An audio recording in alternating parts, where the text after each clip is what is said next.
Boa noite, meus irmãos. Da ARCAP, né? É um prazer ser um dos que coordenam esse projeto e que vão levar à frente esse desafio de ser uma voz reformada na esfera pública brasileira. Meus irmãos, o que eu quero tratar com vocês hoje é muito simples e eu quero basicamente convencer vocês de um ponto que eu acredito que tem pouca reflexão na igreja brasileira hoje, mas eu creio que é um ponto muito importante de partida até para a nossa existência enquanto associação. Basicamente, eu quero convencer vocês de que a igreja pode fazer lobby. Basicamente isso. Óbvio, eu não estou falando aqui de igreja institucional, mas eu falo em igreja enquanto corpo de Cristo. A igreja pode e deve fazer lobby e fazer avançar valores do reino de Deus na esfera pública. Vou tentar convencer vocês disso. Primeiro de tudo, uma coisa que a gente tem que estabelecer é o que o professor de Harvard, Noah Feldman, num TED, fala sobre o surgimento do bipartidarismo americano, que foram 3 os pilares do sistema e da Constituição americana que possibilitaram que o bipartidarismo e o constitucionalismo americano surgisse lá com James Madison e Hamilton. Foram 3 pilares. Liberdade de expressão, ou seja, que as pessoas têm o direito de inclusive criticar o governo, né, que naquela época não era muito comum, né, a separação de poderes, né, ou seja, a existência de poderes separados, né, o legislativo, o judiciário e o executivo, e a sociedade civil organizada. E aí o Noah vai falar durante esse TED que a sociedade civil organizada, óbvio que ele fala muito para um contexto americano, de facções, né, de como surgiram os 2 partidos mais fortes americanos, né, o Partido Republicano e o Partido Democrata, que eles não surgem exatamente com esses nomes, mas, enfim, os nomes que a gente conhece, né, Republicano e Democrata. Esses três princípios foram essenciais para o surgimento da democracia e a sobrevivência da democracia. E esses princípios sempre estiveram presentes, mesmo durante, por exemplo, a Guerra de Secessão Americana, mas logo ele diz assim, logo ele parou de funcionar por um momento, mas ele volta a funcionar e tem funcionado até hoje, mesmo quando hoje existe muito alarmismo, por exemplo, sobre a derrocada da democracia americana, e ele diz que vai ficar tudo bem. Por quê? Porque esses princípios que estavam presentes lá atrás, estiveram presentes durante a história americana, o bipartidarismo americano e o constitucionalismo americano, e está presente até hoje. Então ele disse assim, vai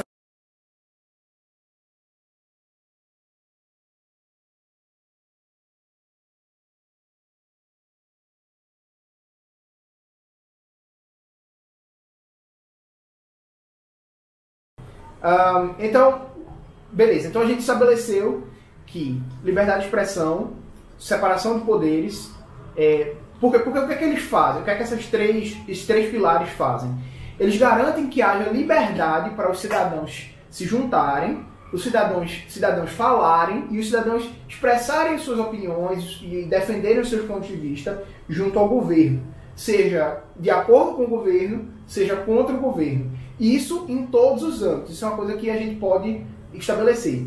Tanto do ponto de vista econômico, que em geral é o lobby que a gente mais conhece, é o lobby que fica mais famoso, é o lobby econômico, né, quando empresas se juntam para defender ponto de vista junto ao governo, tentar influenciar, que isso é uma coisa legítima, isso é uma coisa que eu vou pontuar ao longo da palestra, mas também existem muitos lobbies que muitas vezes a gente nem vê. São lobbies de por exemplo, associações religiosas, de associações de direitos humanos, associações que defendem um tema específico, como ecologia, por exemplo, que também são muito comuns. Né? A gente tem vários ao redor do mundo que são bem famosos. Então, a gente estabeleceu isso. Todo mundo conhece o grande pensador francês que escreveu sobre a sociedade americana, Alexis de Tocqueville, que escreveu Democracia na América. O que é que Tocqueville faz no livro? Ele analisa como a democracia americana se fundou, como ela se desenvolveu. Ele foi para estudar, a gente nem sabe, muitas pessoas nem sabem, mas ele foi para os Estados Unidos para estudar sistema carcerário e acabou desenvolvendo um estudo sobre a democracia americana, escreveu grande obra dele, né, que é a Democracia na América, né, um calhamaço sobre a democracia americana. E ele diz que, dentre várias outras coisas, né, estudando as minúcias do sistema americano, sempre comparando com o sistema francês, né, que ele é francês, um aspecto central, de acordo com o que Noah Feldman disse, inclusive, foi justamente o aspecto cívico. Esse engajamento comunitário que era muito comum nos Estados Unidos, de associações, de associações filantrópicas, associações... Tanto é que no Brasil a gente comumente chama esse setor de terceiro setor, ou ONGs, né? Em geral a gente usa essas duas terminologias, né? O sistema das ONGs. Nos Estados Unidos, em geral, quando você fala sobre isso, você pode até ouvir pessoas falando third sector, né? Terceiro setor, mas o mais comum é o setor de filantropia, né? Porque eles têm muito isso da questão filantrópica das associações que nascem, que servem à filantropia, ajudar outras pessoas.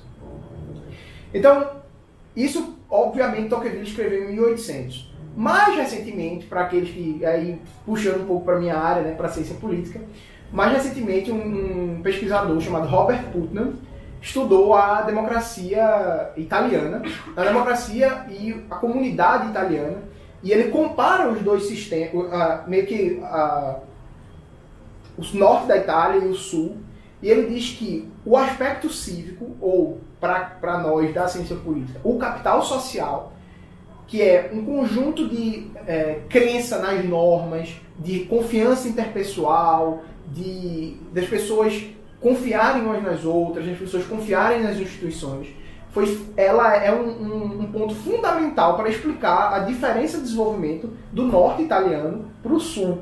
Por quê? Porque você tinha muito claramente um que confiava, onde as pessoas se confiavam nas outras, confiavam no troco, por exemplo, né? Parece uma besteira, mas confiavam que ia dar o troco certo, confiavam nos valores que eram cobrados. E no outro tinha um sistema onde era muito, as pessoas desconfiavam muito umas das outras, né? Que isso acabava gerando, isso gera custos de mais para frente, né? De burocracia, custos de desconfiança, que é esse capital moral, que é, vamos dizer, para Tocqueville a gente poderia chamar de aspecto cívico. Para Putnam, esse capital moral, esse capital cívico, esse capital social, desculpa, esse capital social aí é essencial, é um mecanismo explicativo da diferença de desenvolvimento do sul para o norte. Ou seja, o que é que a gente consegue ver tanto com o estudo de Tocqueville quanto com o estudo de Putnam? Eles dois, óbvio que estudando contextos bem diferentes, né, o contexto americano e o contexto italiano, eles conseguem deixar muito claro para a gente como essa confiança nas instituições, essa confiança interpessoal, esse sentimento compartilhado pelas pessoas, né, de ajuda mútua, de cooperação, dessa liberdade das pessoas se juntarem. É muito engraçado quando você para ver, no contexto americano, por exemplo, existem muitas associações que surgem para fins que para a gente é surreal, por exemplo. Eles se juntam para dar uma festa, eles se juntam para construir uma igreja, eles se juntam para construir seminários, hospitais, né? Esse lado filantrópico muito forte que os Estados Unidos têm. Então, o que é que isso fica claro, né? Voltando, o que é que isso deixa muito claro? Que essa confiança sempre foi vista por diversos pesquisadores, tanto cristãos quanto não cristãos, como um aspecto essencial para a vida em comunidade. Por quê? Porque se você não tem essa confiança, o que é que você precisa fazer? Por exemplo, um caso que eu acho no Brasil peculiar, né, que para mim exemplifica muito bem a falta de confiança que nós, enquanto brasileiros, não temos uns nos outros, né, por exemplo, reconhecer firma. Eu preciso ir no cartório para que o cartório diga que a minha assinatura é verdadeira e ateste isso, para que o meu documento, por exemplo, tenha validade. Isso é uma coisa, se você confia umas nas outras, para que eu vou precisar ir no cartório, por exemplo, para poder o cartório dizer? Eu dou a minha palavra, quando eu assino, que a minha assinatura é verdadeira, obviamente. Mas, assim, a gente vive num clima de tanta desconfiança entre um e outro, né, aqui no contexto brasileiro, que esse tipo de coisa acabou passando e a gente normalizou como se isso fosse a coisa mais comum do mundo. Não é. É a minha assinatura. Eu sei que ela é verdade. Eu estou garantindo. A minha palavra tem valor. Enquanto... ou seja, o que é que isso está criando? O que é que você vê que isso cria? Isso cria vários custos. Isso cria que se você perde diversas oportunidades, né, que a gente chama de custos de oportunidade, são perdidos e gera muita ineficiência, gera gasto, gera perda de tempo, fazendo com que a gente viva numa sociedade não só que confia menos, onde nós confiamos menos uns nos outros, como nós somos menos produtivos e menos eficientes em tudo aquilo que a gente faz, porque a gente tem uma série de regras, uma série de burocracias que a gente precisa seguir, justamente porque a gente não confia uns nos outros. Então, daí a gente surge, passando um pouco mais para frente, um uso bastante legítimo, bastante comum dessa sociedade civil organizada, são pessoas se reunindo para fazer valer a sua opinião junto ao governo, junto à opinião pública. Voltando para a palestra do Noah, né, ele fala que quando o Hamilton perdeu a eleição, eles se juntaram, e aí obviamente teve toda uma guerra política, né, com o do Hamilton, com o Madison, e eles teve toda uma briga, e eles se juntaram e começaram a fazer pressão e até falar mal do governo, né, fazendo valer a liberdade de expressão, e eles conseguiram fazer valer junto à sociedade o ponto de vista que eles tinham.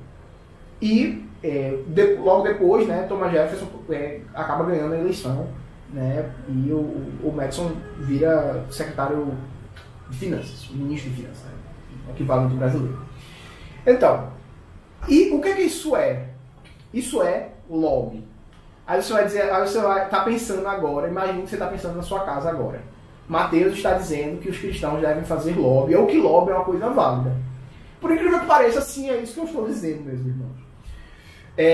O Brasil, a gente, ao longo de, sei lá, 20 anos ou 30 talvez, a gente tem sido bombardeado com uma percepção muito negativa acerca do que, na verdade, nem é lobby, mas a gente por exemplo, sai um jornal, muitas vezes, lobista tal foi pego com não sei quantos milhões, né? Ou enfim, lobista tal ou empresa tal tinha um departamento de operações especiais que servia para propina e esse tipo de coisa. Sempre o problema, meus irmãos, é que isso não é lobby. Na melhor acepção do termo, na melhor acepção da palavra, lobby significa basicamente quando grupos, e obviamente eu estou simplificando o que o termo quer dizer, mas quando grupos ou quando pessoas se utilizam da legítima abertura que eles têm, da liberdade de expressão que eles têm, para chegar no governo, em qualquer que seja o âmbito, dos seus pontos de vista. Eles informam e tentam pressionar e influenciar o governo por certo ponto de vista. Mas aí você vai pensar assim, mas Mateus, será que isso não é legítimo? Será que os governos não devem fazer políticas e desenhar políticas públicas que sejam isentas, baseadas na razão, sem influência de ninguém? Você pode até pensar que esse seria o mundo ideal, mas esse simplesmente não é o mundo real. Primeiro porque os políticos e os assessores que compõem, né, tanto os políticos quanto os funcionários públicos, né, que desenham e que executam as políticas públicas, eles simplesmente não têm o que a gente chama de informação completa. Então, se eles não têm uma informação plena sobre todos os ângulos, todos os aspectos, todos os dados que compõem determinada realidade, é mais do que válido do que diversos grupos cheguem e apresentem suas visões de mundo, suas opiniões sobre aqueles temas. Então, por exemplo, um caso bem simples. Está tendo, por exemplo, uma regulamentação sobre, sei lá, farmácias. E aí um grupo pode dizer assim, não, a farmácia não deve ser construída dessa forma por motivo A, B, C, D e E. E aí outro grupo chegar e dizer assim, não, mas elas devem ser construídas por motivo A, B, C, D e E. E aí o que é que você acontece? Quando você está no estágio inicial das políticas públicas, né, quando elas estão sendo formuladas, em geral, pelo legislativo, os representantes escutam essas opiniões e fazem votos de acordo com as suas opiniões e de acordo com a sua base e a opinião dos seus eleitores, né? Pelo menos é isso que o modelo ideal deveria funcionar. Mas aí você vai dizer assim, mas Matheus, por exemplo, a influência do poder econômico, né, e as empresas, e a teoria da captura, né, que é uma teoria bem famosa, né, do economista Stigler, e isso tudo, como é que você não vai garantir que esses interesses menores, né, muitas vezes interesses de picuinha, né, de interesses individualistas, sejam prevalentes contra a massa, né? Você tem esse tipo de problema? Tem. Mas é justamente quando você garante a transparência em quem está fazendo influência em quem, de que forma, quando, quanto tempo, quando você tem isso muito claramente, você dá lisura ao processo político e ao próprio processo de influência de determinados grupos sobre determinados parlamentares ou funcionários públicos, enfim, do que seja. Isso é fazer valer a capacidade que a sociedade tem de se organizar e de juntar e chegar e dizer assim, ó, nós pensamos isso e achamos que isso deve ser feito por esses motivos. Óbvio que você vai ter tentativas de você, como diz o nome da teoria, né, capturar esse interesse público, mas o que você pode garantir, o que você precisa garantir é que haja lisura nisso e que, óbvio, que é uma coisa que é muito importante, é garantir que essas influências não sejam feitas em detrimento do bem geral ou do bem da população, desse bem comum, ainda que seja difícil a gente precisar o que é isso. Então, a gente estabeleceu tudo aqui que a gente construiu, né? A sociedade civil é importante, a sociedade civil organizada é importante, ela teve um papel tanto na democracia americana, por exemplo, como na Itália, enfim, no mundo inteiro a gente tem bons reports da efetividade e do bom proceder que gera um capital social alto, né, um espírito cívico alto, ou um envolvimento comunitário, enfim, como você queira chamar, ao redor do mundo.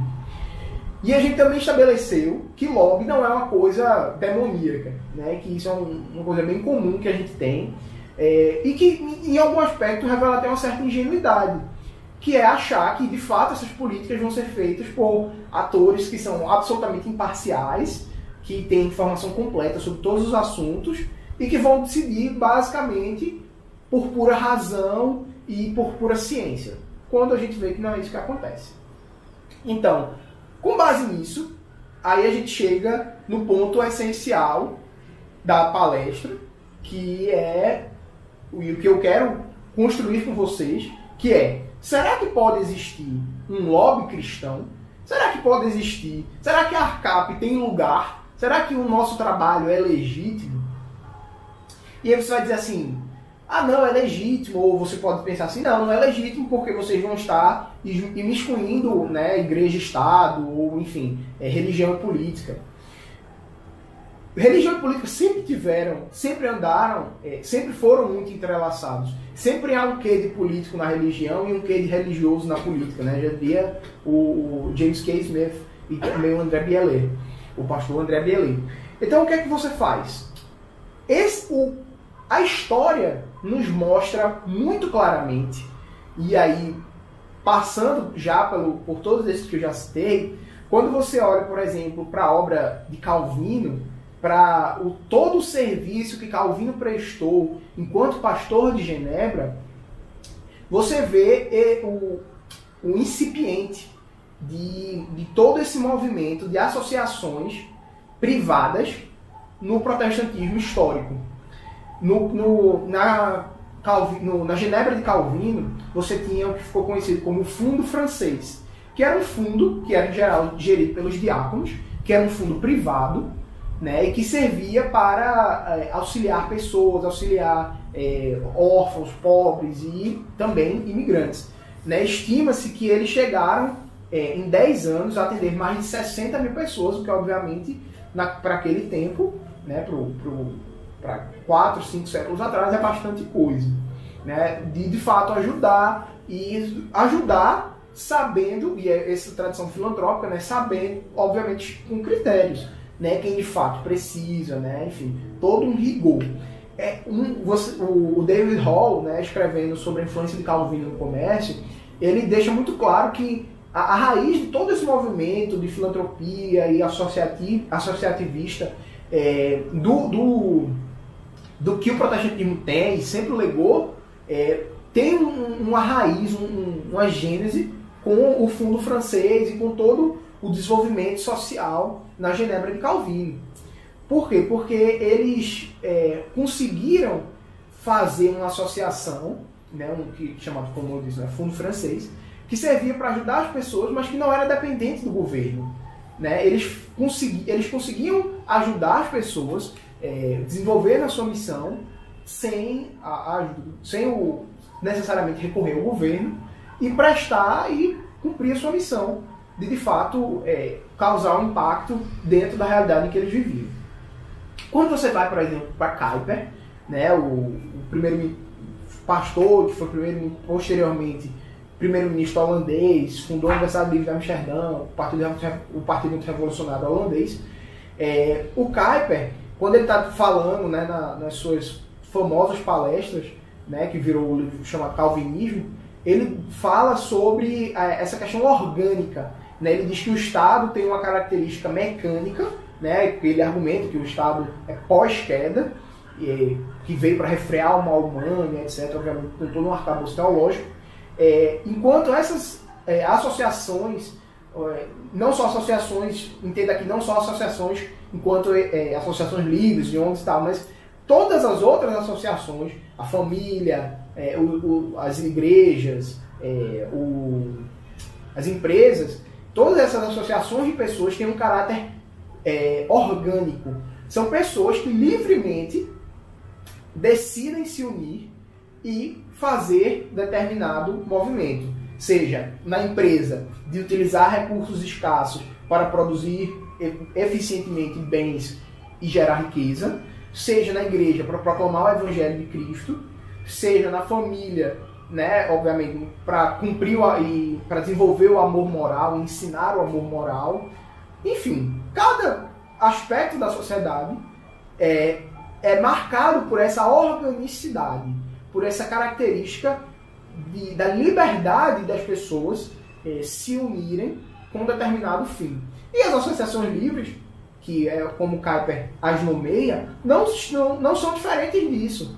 São associações onde pessoas livres se unem para fazer valer e fazer influenciar os seus pontos de vista e as suas cosmovisões.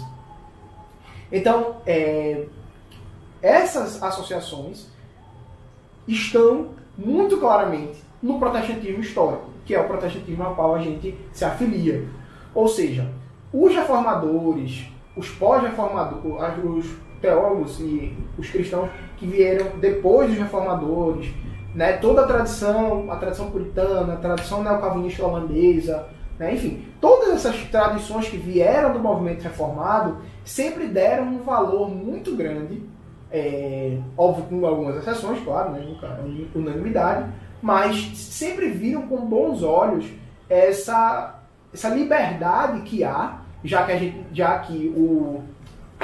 a maioria, né, dos reformados vem a sociedade e o cosmos não como uma hierarquia, né, onde há a igreja e embaixo as famílias e empresas, enfim, mas sim como um plano, vamos dizer assim, no qual as diferentes esferas coexistem, têm suas próprias leis de vida, têm suas próprias leis próprias e as suas liberdades de acordo com o que o próprio Deus determinou, a qual o próprio Deus é o único soberano e que pode determinar, né, e reger todas essas esferas, inclusive, né, para o espanto, a própria esfera do Estado. A própria esfera do Estado, dentro do sistema calvinista reformado, não está acima das outras esferas, não tem poder acima das outras esferas, né, determinadas por Deus, mas é mais uma esfera. Óbvio que o Estado tem um papel muito peculiar,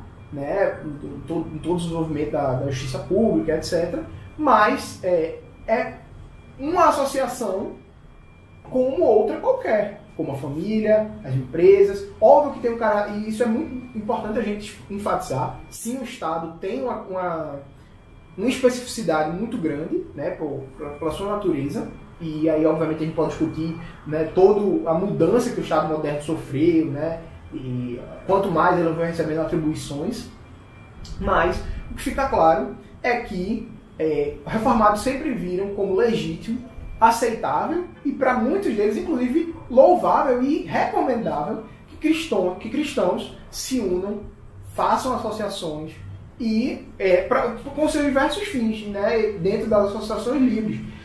Você pode fazer uma associação livre, por exemplo, não necessariamente só para lobby, né? Isso é importante a gente frisar. Você pode se reunir, por exemplo, para debater um certo campo de pensamento, né? Um liberal, um progressista, um conservador. Eles podem se unir, né? Existe essa liberdade dentro do sistema cristão para que eles possam se unir e debater, e pensar, né? Enfim, desenvolverem pensamento nessa área.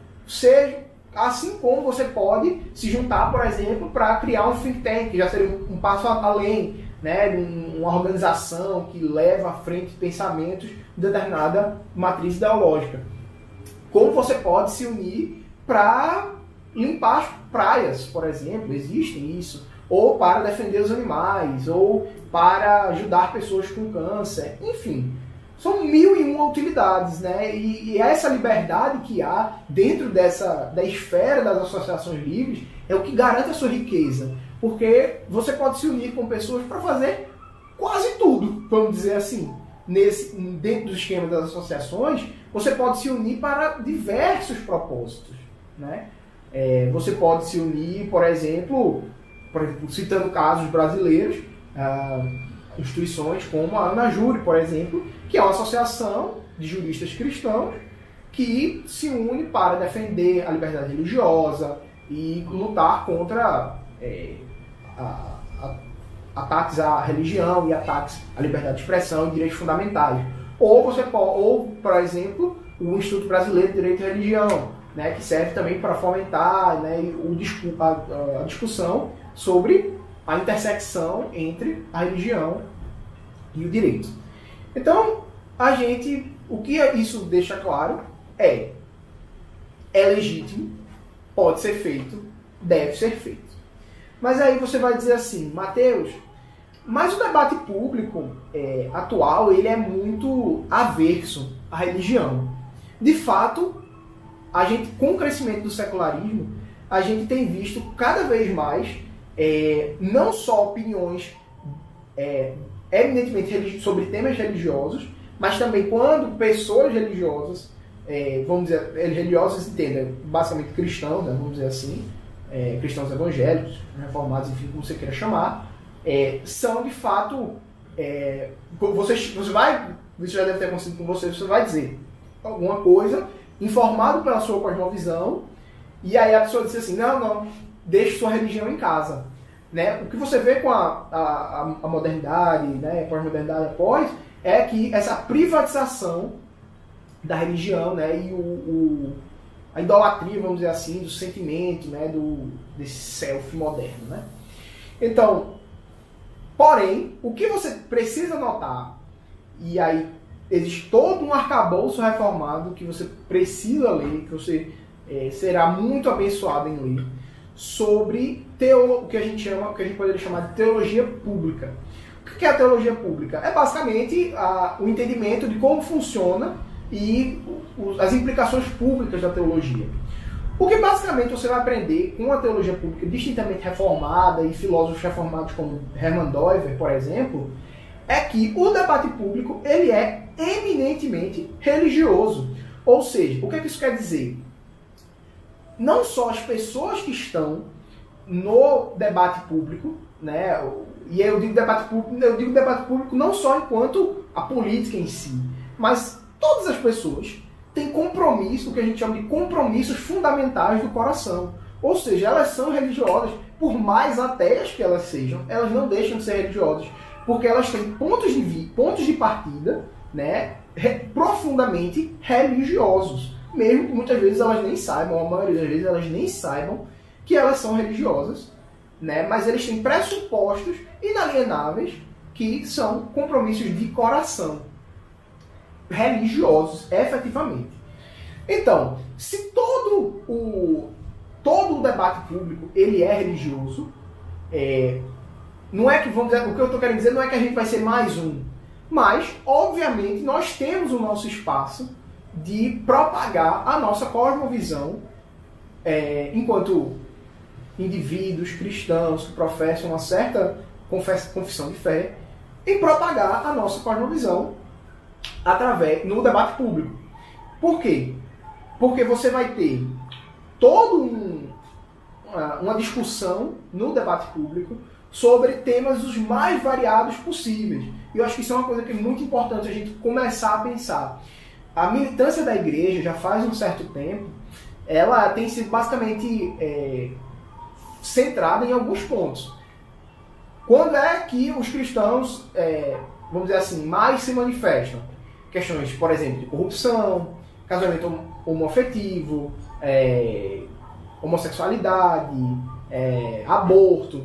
E óbvio que todos esses temas são muito... liberdade religiosa. E óbvio que esses temas são muito importantes. E obviamente nós, enquanto igreja, enquanto indivíduos, devemos nos manifestar e devemos apoiar e trabalhar por causas que para nós são muito importantes e que configuram, né, o que a gente poderia chamar de nosso entendimento sobre uma boa vida em sociedade. Então, se todo o debate público é religioso, nós somos, enquanto, por exemplo, e aí eu falo especificamente da ARCAP, nós somos uma associação de confessionalidade reformada que busca avançar com a cosmovisão reformada e o senhorio de Cristo no debate público brasileiro. E aí você vai me perguntar, mas Mateus, então isso quer dizer que a gente vai chegar e vai abrir a Bíblia e bater na cara do deputado, do senador, olha, a Bíblia diz isso e pronto, acabou-se? Não. A beleza de uma associação que a gente está criando está justamente em 3 pilares que o meu querido que também está dando palestra, o Pedro, fala, que são 3 pontos que a nossa teologia pública deve fazer. Número 1, tradução da linguagem. Número 2, cobeligerância nas pautas. E número 3, pluralismo nos pontos de partida. E aí, obviamente, eu vou explicar o que é cada um. A tradução da linguagem é que a gente precisa se fazer entender. Por quê? Porque a gente tem todo um jargão, não só jargão, mas a gente tem toda uma linguagem muito própria da fé, que não é que ela não é adequada ao debate público, ela é adequada, mas que para que a gente se faça entender, a gente precisa fazer essas argumentações, essa tradução da nossa linguagem, através do que a gente gosta de chamar de argumentos biblicamente orientados. Então, por exemplo, se a gente tem um entendimento, e óbvio é que a gente precisa frisar, não só sobre aborto, casamento homossexual e, sei lá, esse de ponto mais nevrálgico para a nossa fé, mas a gente tem que ter opinião sobre tudo. Sobre lei, diretrizes e bases, sobre tributação, sobre turismo, sobre economia, sobre, enfim, uma regulação, sobre uma infinidade de coisas que no debate público são discutidas, sobre cultura, que são discutidas, e a cosmovisão cristã tem algo a dizer sobre cada uma delas. Veja, você vai dizer assim, mas Mateus, então você sabe de todos? Obviamente que eu não sei. Óbvio que eu não sei o que sei lá, a cosmovisão cristã tem a dizer sobre tributação, por exemplo. Eu não sou um tributarista, eu nem sou um economista, eu sou um cientista político.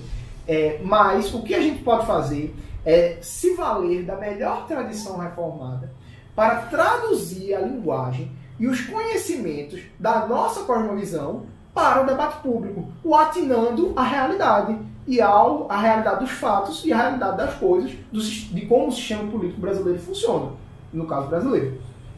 Número 2, a gente precisa sempre lembrar que nós estamos em um debate público em meio a outras associações, em meio a outras influências, ou seja, a gente precisa lembrar que é válido esse pluralismo do que a gente chama de pluralismo de ponto de partida. Ou seja, as pessoas têm liberdade nesse sistema para expressar suas opiniões, né, para chegar e defender seus pontos de vista. Por último, mas não menos importante do que isso, mas é uma coisa que a gente precisa ter muito cuidado, é o que a gente poderia chamar, o que o Pedro chama, de cobeligerância de pautas. O que é essa cobeligerância?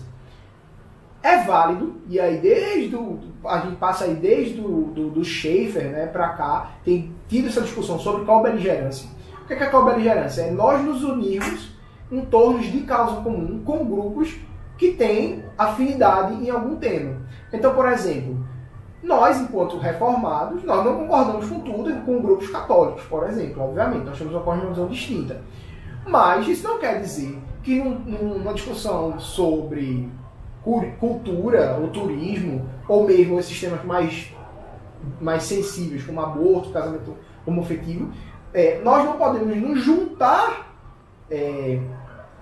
aos católicos, por exemplo, para defender uma certa pauta, para fazer valer a nossa opinião e fazer barulho, né, como eu gosto de dizer, fazer barulho para os deputados, os senadores, enfim, a quem quer, a autoridade competente, né?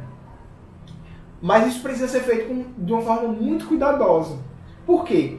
Porque a gente tem que tanto fazer o que a gente chama de diálogo, ou seja, a gente precisa dialogar para haver essa cobeligerância, mas a gente precisa ter muito claro a antítese, distintamente reformada.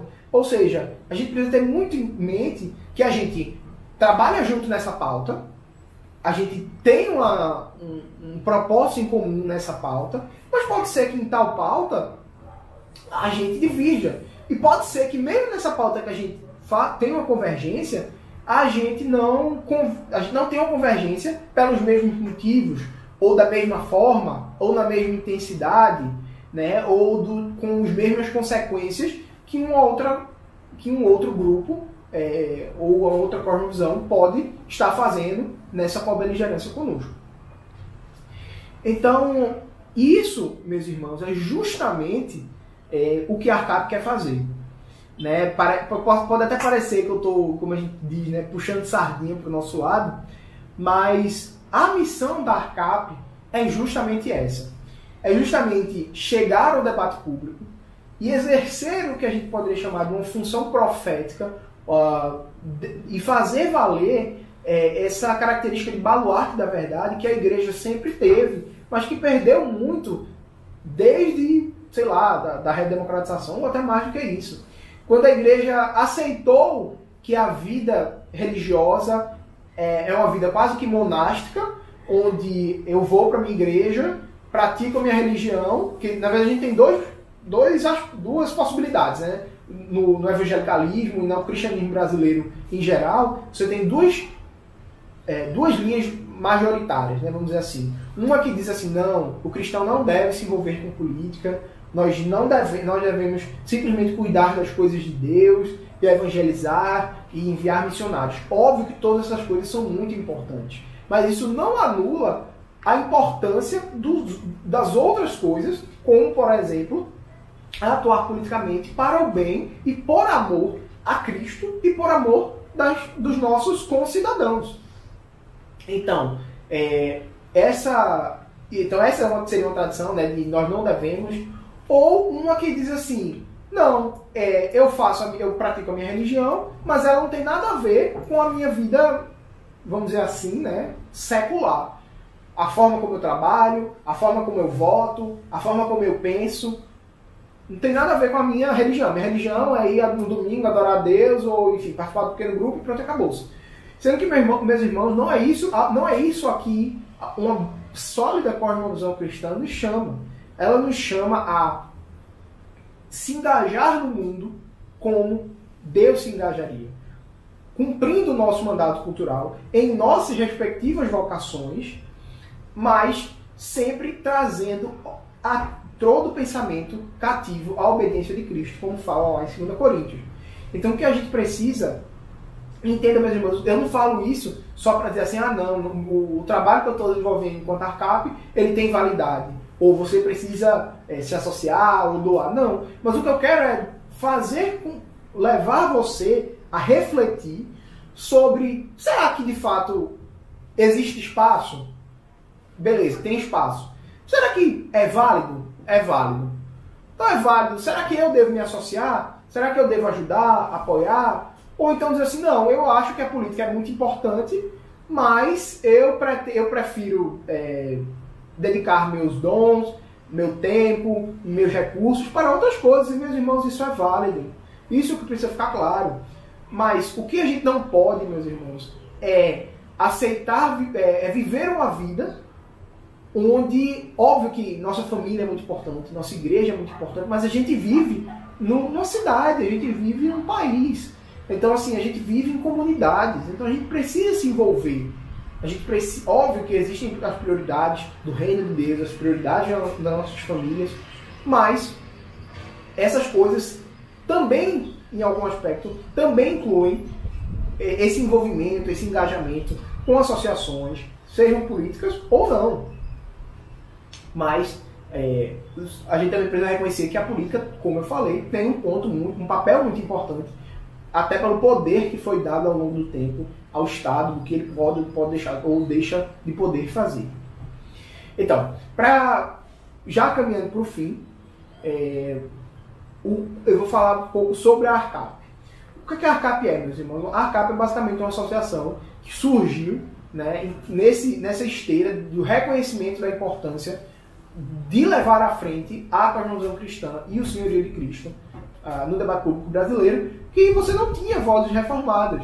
Você simplesmente, obviamente você tem diversos pastores, né, que são uma bênção, que são muito importantes para a igreja brasileira, mas que falam para dentro. E, óbvio, essa é a função dele, é falar para dentro mesmo.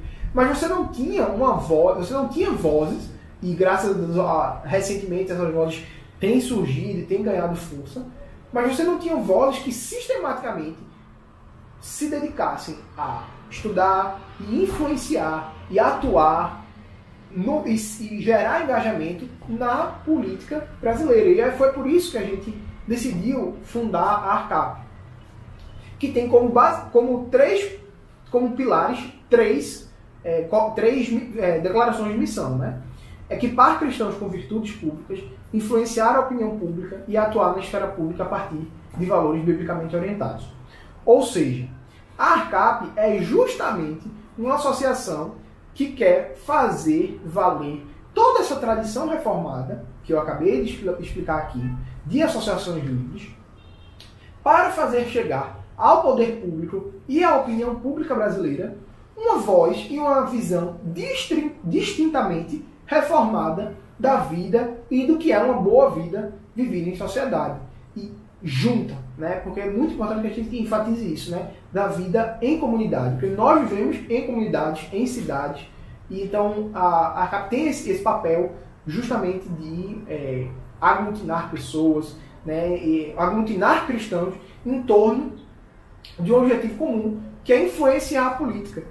Influenciar a política para o bem comum, para um genuíno amor ao próximo, né? Ao desenharmos e ao influenciarmos melhores políticas públicas, menos regulações em alguma área, ou mais regulações em alguma outra área, e um país onde há liberdade, né? Que sempre foi essencial, visto como essencial por todos os reformados ao longo da história. E aí, finalizando, meus irmãos, eu vou voltar para a palestra do começo, né, no finalzinho do TED do Noah, né, do professor de Harvard, Noah Feldman. Ele fala basicamente 6 pontos. Ele diz assim, quando ele está finalizando, né, ele termina a palestra assim, meus irmãos, pessoal, fica calmo, vai ficar tudo certo. Né, porque ele, obviamente, fala no contexto da eleição americana de 2016. E aí ele fala assim, vai ficar tudo certo, porque o bipartidarismo funcionou e vai continuar funcionando. E ele diz assim, então eu vou lhe dar algumas dicas sobre o que você deve fazer. E aí eu vou pedir licença aqui para filar, né, da minha colinha aqui. Ele diz, número 1, lute pelo que você acredita. Número 2, apoie as organizações que você acredita. Número 3, fale abertamente sobre as questões que são importantes para você. Número 4, envolva-se. Número 5, faça mudanças. E número 6, expresse sua opinião respeitosa, confiada e com conhecimento. Com confiança e conhecimento. Ou seja, meus irmãos, o que eu tentei fazer nessa palestra é basicamente isso aqui que o Noah nos deu enquanto conselhos. A gente precisa lutar pelo que a gente acredita. Então, se a gente acredita que a palavra de Deus tem algo a dizer sobre todos os aspectos da vida, se a cosmovisão cristã é válida, se a cosmovisão cristã é relevante e produz bons resultados, produz boas políticas, produz uma melhor vida em sociedade, a gente precisa lutar por isso. A gente precisa apoiar as organizações, não só a ARCAP, mas as organizações que a gente acredita, as organizações que a gente quer ver prosperando e indo à frente e cumprindo a sua missão no cenário brasileiro. A gente precisa falar, meus irmãos, isso é muito importante. Quando você chegar no debate público, pode ser que digam assim, deixa a sua religião em casa. Mas você precisa ser capaz, não só de dar razão à vossa fé, caso seja perguntado, como diz na Epístola de Pedro, mas você precisa também saber amorosamente, piedosamente, argumentar, não só pela validade da sua opinião, baseada na sua cosmovisão, que é uma cosmovisão religiosa, como também você precisa ser capaz de responder aos questionamentos que dizem respeito à não validade da sua posicionamento por causa da sua cosmovisão, dado a esse crescente secularismo que eu falei. Número 4, meus irmãos, a gente precisa se envolver. No Brasil a gente não tem essa tradição, eu sei disso, mas a gente precisa se envolver com as coisas, a gente precisa se envolver nessas missões, a gente se envolve, a gente está acostumado enquanto cristão a se envolver com a igreja, a fazer acampamento, a enviar missionários, a fazer atividades sociais, por exemplo, e todas essas coisas são muito importantes, mas são essenciais que a gente continue fazendo. Mas a gente também precisa se envolver na política, nas discussões das nossas profissões, né? Não é só na política, né? Porque pode ser que você seja um arquiteto, que você seja, sei lá, um biólogo, e existem reclamações, desculpa, que existem afirmações que a cosmovisão cristã nos faz sobre cada aspecto da vida, sobre cada particularidadezinha, e que você precisa se envolver, se engajar para levar à frente todo o pensamento cativo à obediência de Cristo. Você precisa fazer isso visando fazer mudanças para o bem geral da nação. Porque isso é importante. A gente não pode esquecer que isso também é, de certa forma, um ato de amor. Se a gente de fato acredita que a cosmovisão cristã tem algo a dizer e algo bom a dizer, é um ato de amor fazer essas mudanças e lutar por essas mudanças. E por último, a gente precisa expor essa opinião, as nossas opiniões, de maneira respeitosa, de maneira rica em conhecimento e de maneira confiante. Então, meus irmãos, é basicamente isso. Eu espero que essa palestra tenha sido útil para vocês e que vocês passem a enxergar a importância das associações e a importância do trabalho da ARCAP. Então, ore por nós, participe conosco, se associe.